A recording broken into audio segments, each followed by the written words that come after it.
ចាជំរាបសួរកូនទាំងអស់គ្នាអរគុណព្រះថ្ងៃនេះអ្នកគ្រូមានអធិការថ្នាក់ទី2ចាមេរៀនគណិតវិទ្យាអញ្ចឹងថ្ងៃនេះអ្នកគ្រូនឹងបង្រៀនកូន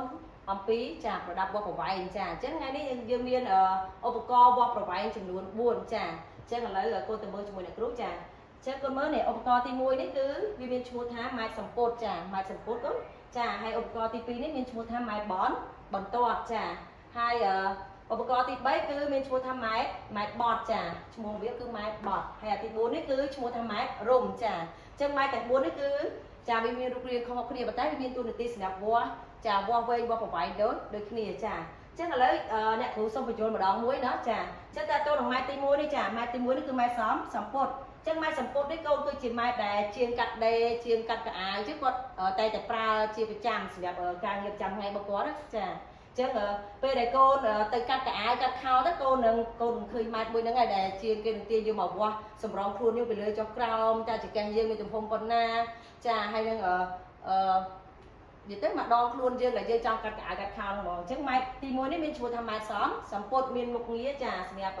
វាស់ចាកាត់កៅអៅកាត់អីចឹងទៅចាហើយម៉ែត្រទី2ម៉ែត្រទី2មានឈ្មោះថាម៉ែត្របន្ទាត់ចាម៉ែត្របន្ទាត់ដូចគ្នាដែរជាងកាត់ដេរគាត់ប្រើដែរគាត់ប្រើសម្រាប់កាត់ទៅលើកណាត់របស់គាត់ចាគាត់វាស់រូបរាងយើងហើយគាត់យកមកវាស់លើកណាត់ហើយកាត់តាម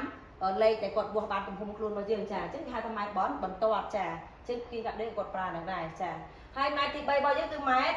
ចាម៉ែត្របត់ចាម៉ែត្របត់នេះគឺភាគច្រើនជាងចាជាងកន្លែងតុកទូកៅអីអីហ្នឹងចាពេលដែលកូន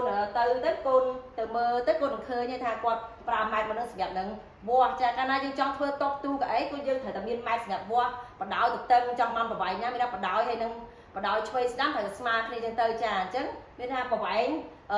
ពីផ្នែកមួយខាងទៅផ្នែកមួយខាងត្រូវស្មើគ្នាបើមិនជាវែងខ្លីគឺអត់សមទេចាអញ្ចឹង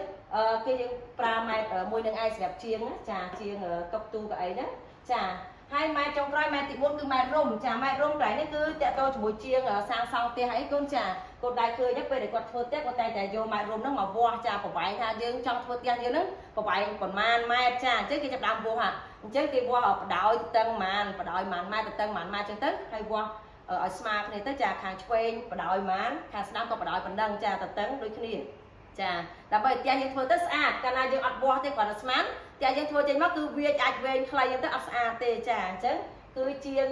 ផ្ទះចាគាត់ភាគច្រើនក៏ប្រើម៉ែត្ររុំនឹងឯងសម្រាប់វាស់ចាវាស់សាងសង់ផ្ទះចាអញ្ចឹងថ្ងៃនេះអ្នកគ្រូមានប៉ុណ្ណឹងអញ្ចឹងសូមអានជាមួយអ្នកគ្រូម្ដងទៀតគាត់ណោះម៉ែត្រសម្ពុតចារីរូបខាងលើចាម៉ែត្របន្ទាត់ចាម៉ែត្របន្ទាត់ម៉ែត្របត់ចាម៉ែត្របត់ម៉ែត្ររុំចានេះគឺជាម៉ែត្ររុំអញ្ចឹងសង្ឃឹមថាកូនទាំងអស់គ្នានឹងធ្លាប់ឃើញម៉ែត្រទាំងអស់នេះណាហើយកូនអនុវត្តបន្ថែមទៀតនៅផ្ទះហើយកុំភ្លេច